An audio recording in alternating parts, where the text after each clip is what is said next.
আসসালামু আলাইকুম বন্ধুরা। হচ্ছে কই মাছ দিয়ে সবজি।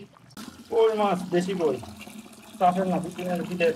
বন্ধুরা কেমন আছেন? আর আমার অবস্থা এই যে এতগুলো কই নিয়ে আসছে, আমি তো অবাক হয়ে গেছি। এগুলো নাকি বিলের কই, নাটোর চলন বিলের কই। 1 কেজি মাছ মাত্র 300 টাকা। ভাই আপনারাই বলেন জিতছে না ঠকছে? সে যাই হোক, আমার অবস্থা কিন্তু 12টা। এই কই মাছগুলো নিয়ে আসছে। আমি এমনিতেই মাছ কাটতে খুব একটা পারি না, তার উপর আবার এই কই মাছ কেমনে কাটবো? আই এম তো অবাক।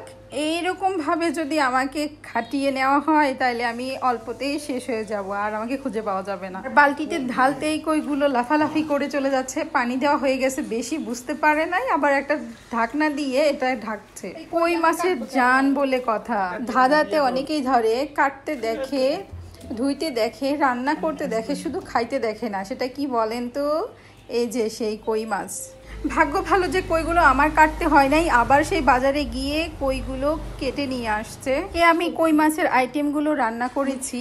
এই যে সবজি দিয়ে কই মাছের ঝোল আর কই মাছ ভাজি। মাছটা কষানো কেমন হয়েছে, এত সুন্দর কালার! আমার কিন্তু দেখে এখনই খেতে ইচ্ছে করছে। তবে আমার ঝোল খেতে হবে, ঝোলটা আমি বেশি পছন্দ করি, ভালো লাগে, প্লাস আমার খাওয়াও লাগবে। আমি মাছগুলো দিয়ে দিলাম, এই তো। তারপর রান্নাটা শেষ। আর এই সেই কই মাছ ভাজি। কই মাছ ভাজতে গিয়ে কিন্তু আমার একটা গান বারবার মনে পড়েছে, যে মমতাজের গান, কই মাছ ভেজে খাওয়াইছিলাম কত, এরকম একটা গান আছে, সেটা বারবার মনে পড়ছে। আর মাছগুলো সত্যিই অসাধারণ ছিল, খুবই সুস্বাদু। বিলের কই বলে কথা, চাষের হলে একটু গন্ধ লাগে। আপনাদের ভাইয়া আবার চাষের কই খেতে পারে না, সেই জন্য বিলের কই নিয়ে এসেছে। আর আজকের লাঞ্চ এটাই ছিল, গরম গরম ভাত, সাথে কই মাছের ঝোল, সবজি দিয়ে আলু, পটল আর ঝিঙা দিয়ে সবজিটা করেছিলাম, ঝোলটা করেছিলাম। আর গরম ভাতের সাথে মচমচে কই মাছ ভাজি, কি যে মজা! আলু ভর্তা ছিল, সাথে টাকি মাছ ভর্তাও ছিল। প্রথমে আলু ভর্তা দিয়ে আমি খেয়ে নিচ্ছি, কিন্তু টাকি মাছ ভর্তাটা যে হয়েছিল না, একদম হোটেলের মতো। এই সেই টাকি মাছ ভর্তা খুবই সুস্বাদু হয়েছিল। আমার মায়ের হাতের টাকি মাছ ভর্তা বরাবরই অনেক মজা, যদিও আমি আমার মায়ের মতো পারি না।